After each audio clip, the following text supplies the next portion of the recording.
YouTube family welcome to my new vlog. આજે આવી ગયા છે ખાવામાં એકદમ ટેસ્ટી અને સ્વાદિષ્ટ ખાટી મીઠી ખજૂર આમલીની ચટણીની રેસિપી લઈને। આ ચટણી છે ને એકદમ સરળતાથી મિનિટોમાં તૈયાર થઈ જાય છે। આ સ્વાદિષ્ટ ખાટી મીઠી ચટણીને તમે સ્ટોર પણ કરી શકો છો અને એકદમ સરળતાથી રેડી થઈ જાય છે। તો ખજૂર આમલીની ચટણી બનાવવા માટે લઈ લીધા છે સૌપ્રથમ ખજૂર અને આમલી।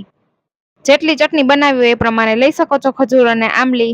હવે લઈ લીધી છે એક તપેલી અને એમાં નાખી દીધું છે પાણી। હવે ખજૂરના આપણે ઠળિયા નથી કાઢતા કે નથી આંબલીના આંબીલા કાઢતા, આપણે બંને એકદમ સરસ છે ને પાણીમાં જ એડ કરી દીધા છે અને ડૂબે એટલું પાણી આપણે એડ કરી દીધું છે ખજૂર અને આંબલી। હવે એકદમ સરસ ઉકળવા દેશું। ખજૂર અને આંબલીના ઠળિયા અને આંબીલા કેમ નથી કાઢ્યા ને જોવું હોય તો વિડીયોમાં એન્ડ સુધી બન્યા રહેજો। હવે ખજૂર અને આંબલીને છે ને એકદમ સરસ ઉકળવા દેશું અને વચ્ચે વચ્ચે તો આપણે ફેરવતા રહીશું।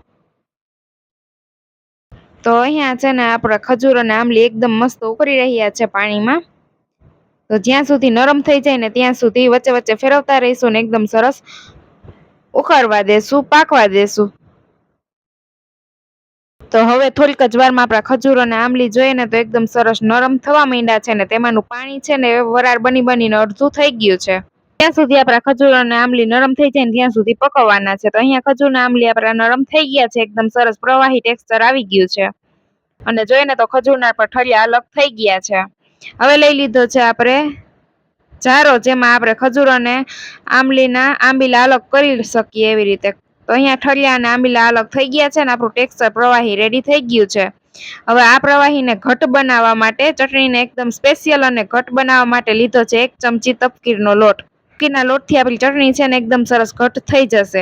પછી તીખાસ અને કલર માટે લીધું છે લાલ મરચું પાવડર, જેનાથી કલર પણ ચટણીનો બેસ્ટ આવી જશે અને થોડીક તીખાસ પણ આવી જશે।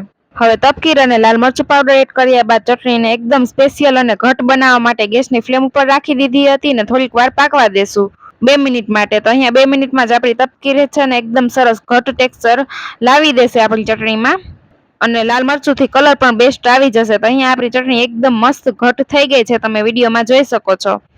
હવે ઉપરથી નાખી દેશું તલ થોડાક અને લીધી છે વરિયાળી, જેનાથી આપણી ચટણીમાં બેસ્ટ ટેસ્ટ આવી જશે।